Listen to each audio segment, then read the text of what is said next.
हिंदुस्तान के किसान की सबसे बड़ी समस्या है ये नॉन फार्मिंग लीडर जो हैं, बिना खेती करने वाले किसान के जो नेता हैं, इन्हें पता कुछ नहीं है, जानते कुछ है नहीं, मानते किसी की है नहीं, किसानों की समस्याओं का इन्हें पता नहीं।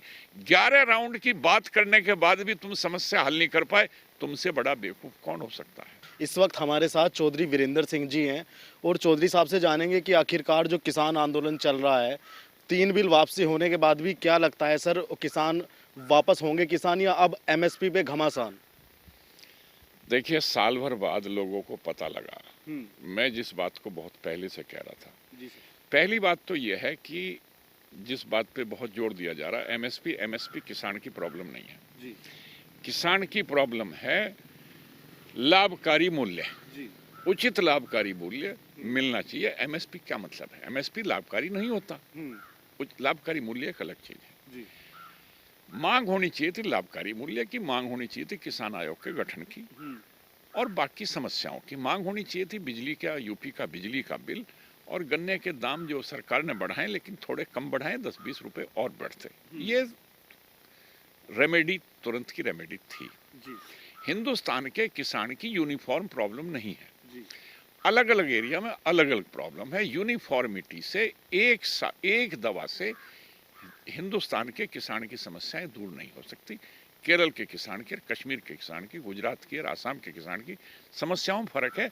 जो ये संयुक्त किसान मोर्चा दी सो कॉल्ड है, ये यूनिफॉर्म कानून बनवाना चाहता है। ये समस्या का इलाज नहीं है। ये लोग जानते नहीं है, इन्हें इन डेप्थ नॉलेज नहीं है किसान की समस्या की। हिंदुस्तान इन्होंने पूरा घूमा नहीं है। और ये जो बैठे हैं 42 संगठन, 40 संगठन, ये रिप्रेजेंटेटिव नहीं है भारत के किसानों के। जो सुप्रीम कोर्ट ने कमेटी बनाई थी, वो वहाँ के जो है महाराष्ट्र के एक बड़े किसान, बड़े लीडर हैं क्षेत्रकारी संगठन के, उन्होंने बता दिया कि हम खिलाफ हैं इस बात के। बहुत सारे लोग इन कानूनों को वापस लेने के खिलाफ हैं।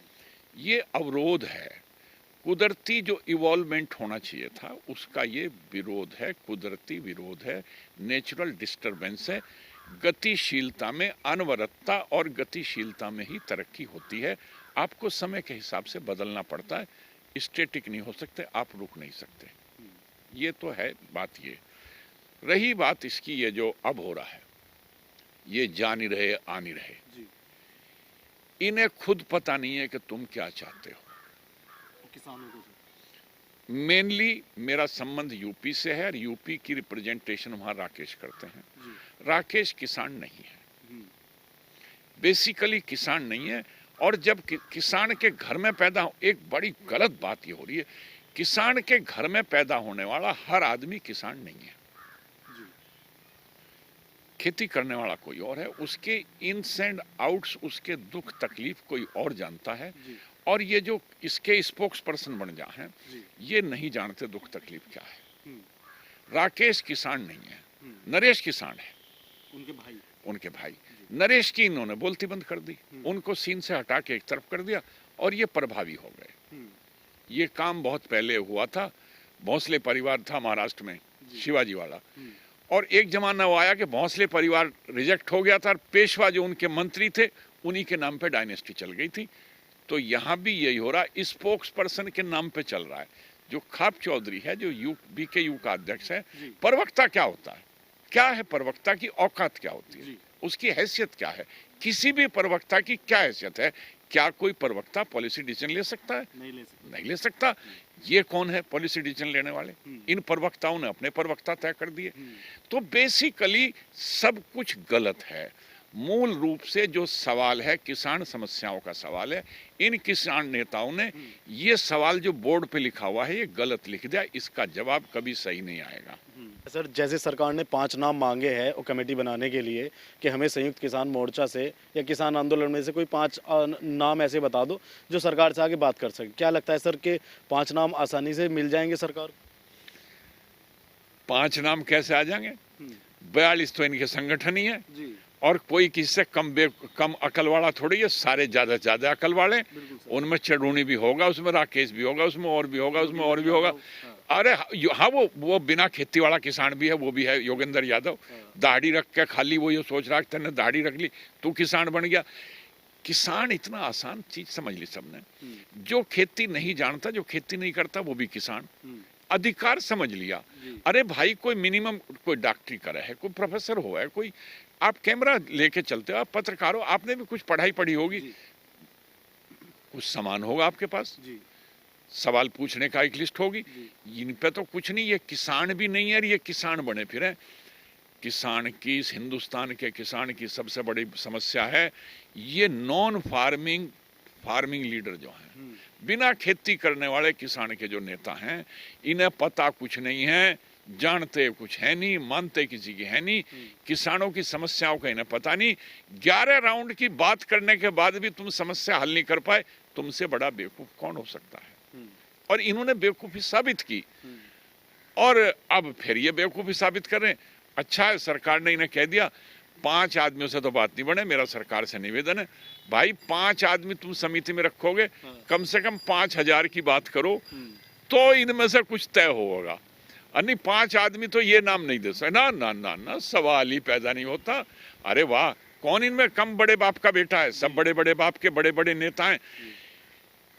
इन 5 में हन्नान मौला कहेगा मैं 8 बार का एमपी, इनमें चढ़ूनी कहेगा मैं बड़ा नेता, इनमें वो कौन सा है वो अरे योगेंद्र यादव छोड़ो, वो मेधा जी बैठी हैं पीछे की तरफ, और कई नेता बैठे हैं। ये पंजाब के जो हैं और कई, एक डॉक्टर हैं, क्या हैं वो, कुछ और वो कम्युनिस्ट हैं, वे बोलते हैं। ये कोई नहीं मानेगा, कोई नहीं मानेगा।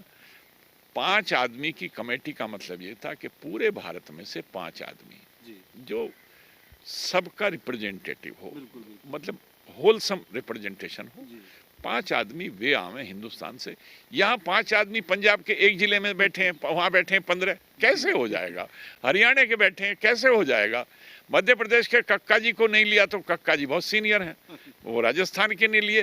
राकेश, हेलो, राकेश तो फेस ऑफ द मूवमेंट बताया जा रहा है, पता नहीं कहाँ का फेस और कैसा है। लेकिन भाई ये तो मेरी समझ के बाहर बात है। सरकार ने ऐसा ट्रैप लगा दिया है ये कि इसे जो पकड़ेगा वो इसमें बन जाएगा। अच्छा, महाराष्ट्र में जाना राकेश टिकैत का, अब इन दिनों वहाँ पे जाना, वहाँ के किसान से भी ये कहना कि आपकी बिजली महंगी है, बहुत सारी चीज़ महंगी है।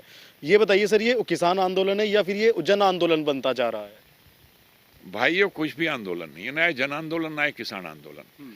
राकेश, पहले अपनी प्रॉपर्टी डिस्क्लोज करो, पहले ये इस लायक हो। कथा वो करता है जो खुद शुद्ध होता है, खुद साफ कपड़े पहनता है, सुबह नहाता है। अब 6 दिन से जिसने मुंह ना धोया उससे कथा कौन करवाएगा? ये सब जगह कथा करने जा रहे हैं, अपनी प्रॉपर्टी डिस्क्लोज नहीं कर रहे। भाई तुमने खुद किसानों के साथ बेईमाना किया है, तुम्हारे पे कौन यकीन करे और क्यों करे? और तुम हो कौन? तुम्हें क्या पता महाराष्ट्र का क्लाइमेट कैसा, कैसी कल्चर? तुम फार्मूला है तुम्हारे पास कोई? तुमने कोई स्टडी किया है? या तुम मीटिंग में चले गए, पगड़ी बांध दिया और अपना जाके भाषण ठोके यार चले आए? तुम किस तरह की तो तुम लैंग्वेज इस्तेमाल कर रहे हो? तुम्हारी लैंग्वेज ऐसी भी नहीं है कि जो महिलाएं बैठ के या बेटियां, बहू बेटियों में बैठ के तुम्हारी बात सुनी जा सके। तुम इस तरह की वाहियात बात करते हो। बस इसी में तुम्हें सोने की जरूरत पड़े, तुम मजे मारते हो। वजन तुम्हारा 1 ग्राम कम नहीं हुआ, जब से गए हो साल भर से तुम्हारा वजन 10 किलो बढ़ गया है।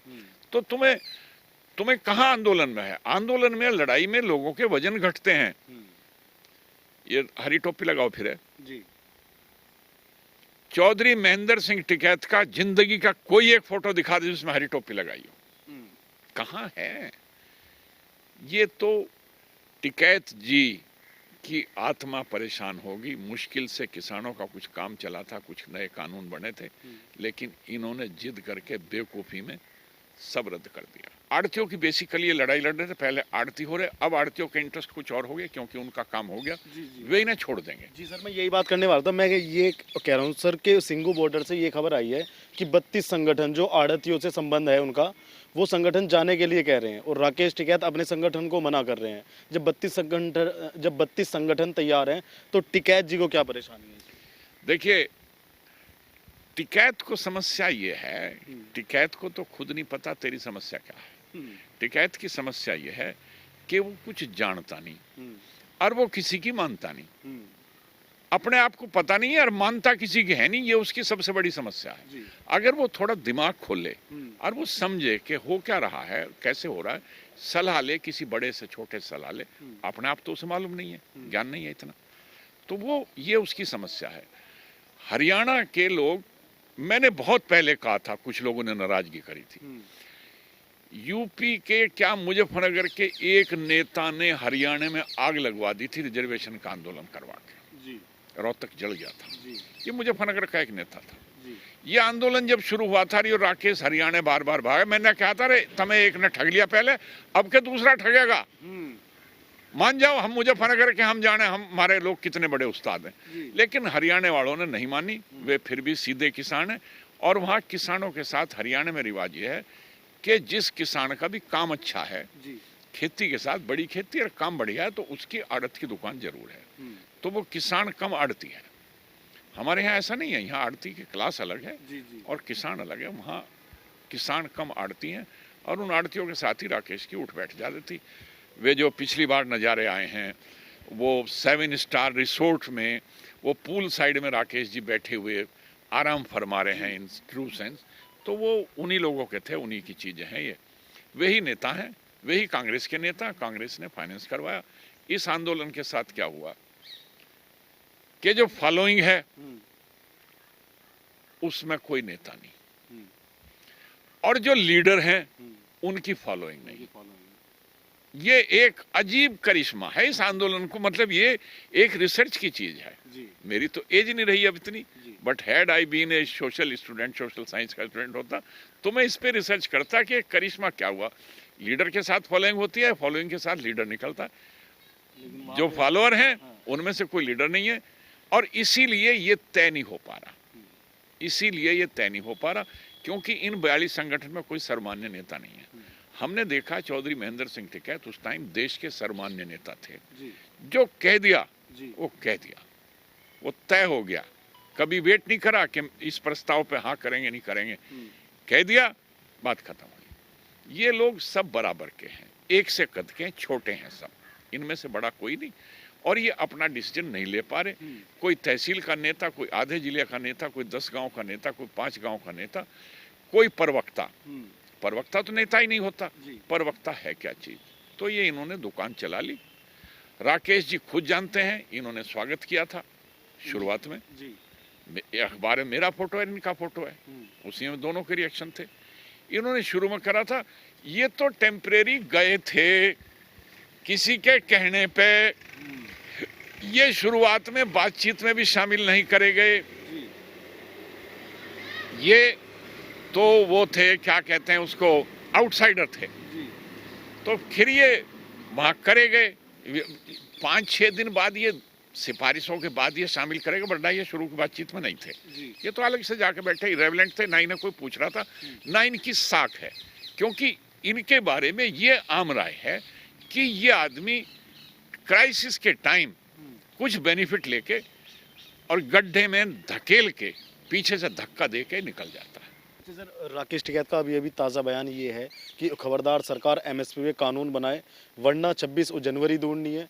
4 लाख ट्रैक्टर दिल्ली में है, 4 लाख किसान भी दिल्ली में है, तो खबरदार सरकार एमएसपी पे कानून बना दे।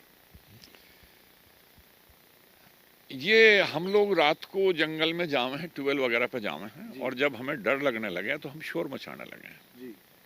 इसे डर लग रहा है। ये जो साल भर के इनके कारनामे हैं, ये इनका हिसाब का टाइम आ गया है।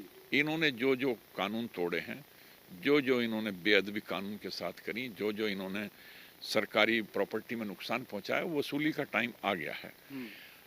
राकेश जी एक बात कर लें, केवल मैं और कुछ नहीं जानता, राकेश जी जो 35 साल में इनकी प्रॉपर्टी 100 गुना बढ़ी है, उसका फार्मूला दे दें, और किसानों को फार्मूला दे दें कि मेरे परिवार की प्रॉपर्टी इस फार्मूले से बढ़ गई है, तुम भी अपनी प्रॉपर्टी बढ़ा लो। जैसे हम गाय भैंस का दूध बढ़ाने का फार्मूला देते हैं, ये खिलाओ तो दूध बढ़ जाएगा, ये अपनी प्रॉपर्टी बढ़ाने का फार्मूला सार्वजनिक रूप से दें, तो पता लगे कि क्या है, कितने ईमानदार है राकेश जी।